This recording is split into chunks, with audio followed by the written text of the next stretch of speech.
Sabuk enam pelaku.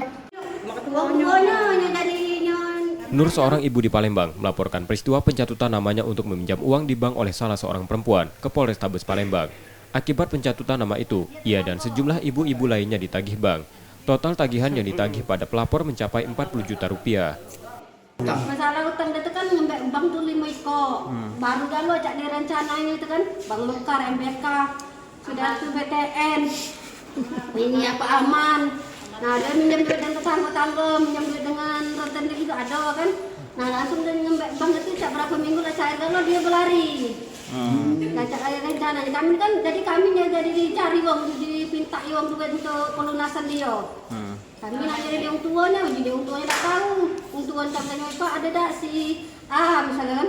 Langsung dia ancam kata tak di sini gitu ya. Nah, kita Sebelumnya beredar video saat sekelompok ibu-ibu mendatangi rumah seorang warga yang mencatut nama mereka sebagai jaminan meminjam uang di bank di Jalan Sentosa, Kelurahan Sentosa, Kecamatan Pelaju, Palembang. Seorang laki-laki yang diduga ayah dari terduga pelaku sempat menghalang-halangi ibu-ibu yang datang masuk ke rumah dengan mengancam menggunakan senjata tajam. Sempat terjadi perkelahian antara keluarga dan ibu-ibu yang datang untuk mencari anggota keluarga tersebut yang mencatut nama mereka untuk berhutang di bank. Kini laporan pelapor dalam penanganan polisi dari Polrestabes Palembang. Yudi Kiswanto, Kompas TV, Palembang, Sumatera Selatan.